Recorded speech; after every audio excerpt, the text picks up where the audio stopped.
안녕하십니까. 한중교회 촉진요리위원장 이창호입니다. 지난주는 15일부터 17일까지 우리나라에서는 상당히 국제적인 행사가 큰일이 있었습니다.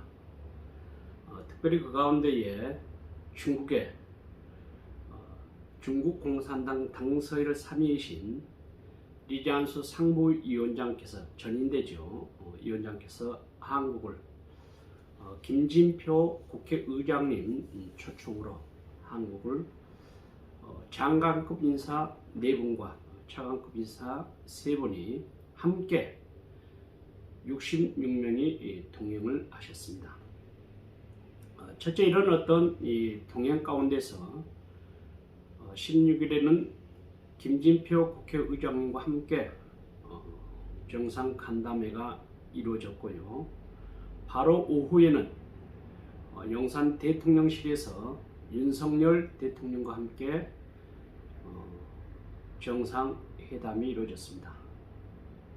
물론 우리 시청자라든지 많은 국민들은 중국의 어떤 정치제도나 우리 한국의 정치제도는 약간의 좀 차이가 있습니다만은 항상 제가 주장할 때에 민주가 선이고 사회주의 공산주의가 악이다, 이런 어떤 이분법적 사고는 이제는 벗어나야 된다라고 저는 항상 이야기를 하고 있습니다. 다른 우리나라가 어떤 그 이후에 6.25 동란 이후 미국과는 한미 동맹에 대한 어떤 조약적 차원에서 혈맹 관계이고요.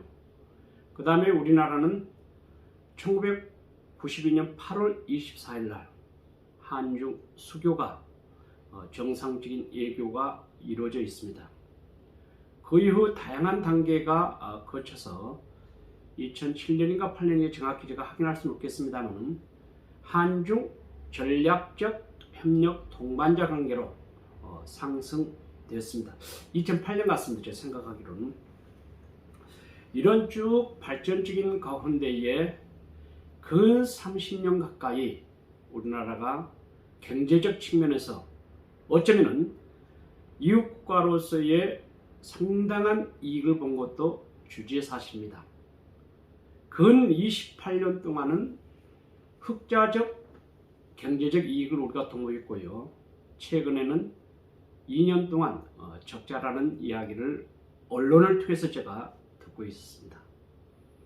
자, 그렇다고 하면은 새로운 21세기를 바라보면서 많은 사람들이 한중과 미중 또한 동아시아의 관계를 어떻게 볼 것인가 라는 부분에서는 무척이나 다들 궁금해하고 있습니다.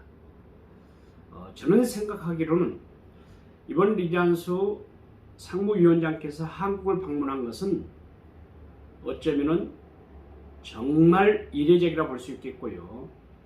중국의 코로나 제로 시스템을 운영하는 입장에서 그 많은 일행단이 온다라고 하는 것은 사실 보기 드문 아마도 역사다라고 저는 이렇게 차평을 하고 싶습니다. 며칠 전 제가 이 영상을 통해서 여러분들에게 피력을 했습니다.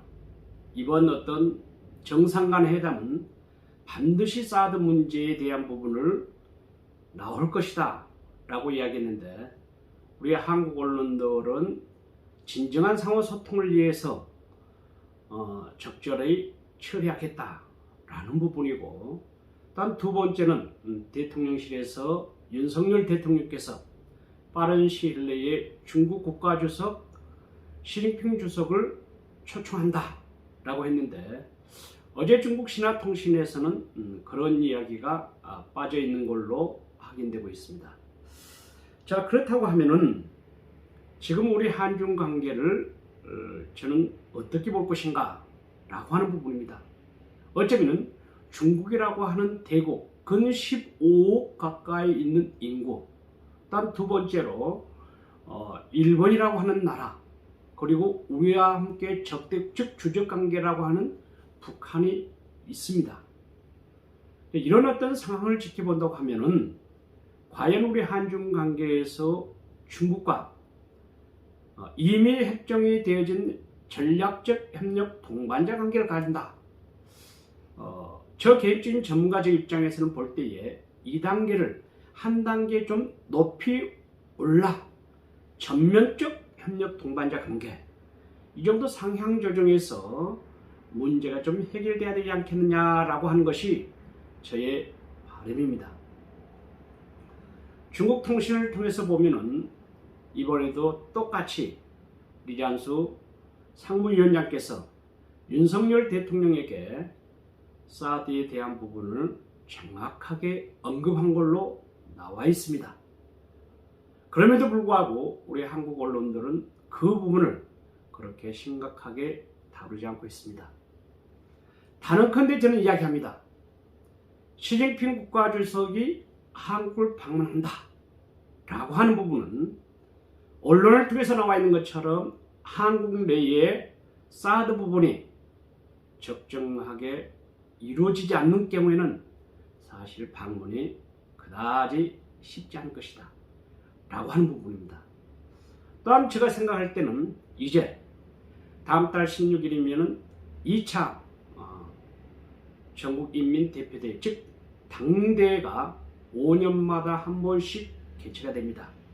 이 당대회를 통해서 다시금 시진핑 국가주석이 세 번째로 연임되는 즉 중국 건국 역사의 두 번째로 있는 아주 영광스러운 어떤 행사가 이루어집니다.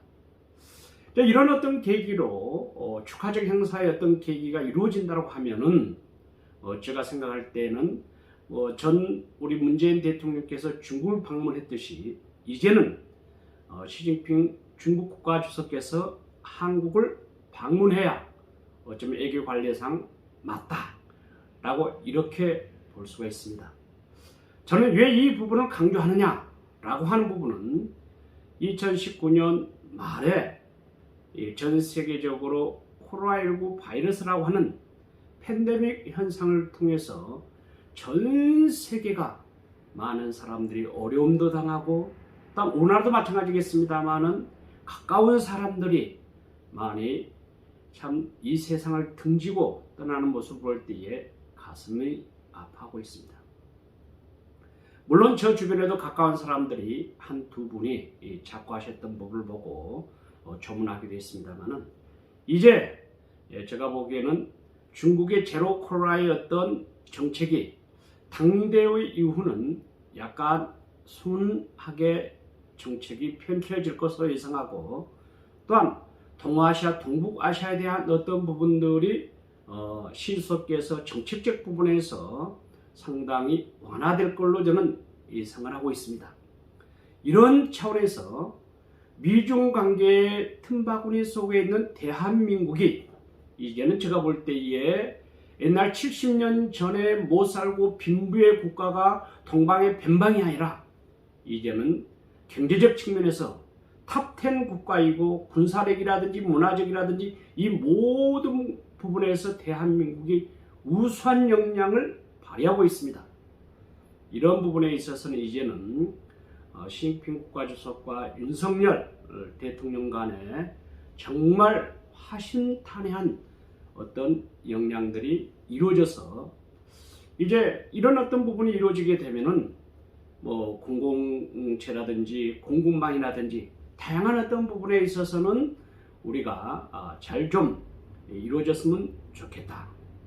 미중 패권이 있다 할지라도 여러분요 언론에서 비춰지는 그런 면보다도 실질적으로 미중 간의 어떤 전략적 대안은 테이블 밑에서 엄청나게 이루어진 것도 주시사실입니다. 물론 우리나라도 마찬가지겠습니다만은 정부라든지 또한 대통령실이라든지 그 다음에 우리 민간단체, 우호단체들도 마찬가지고 이런 어떤 부분들을 이제 중국의 20차 당대 이후에 우리가 새로운 어떤 한중 전략적 입장을 펼쳐야 되지 않겠느냐라고 생각해 볼 수가 있습니다.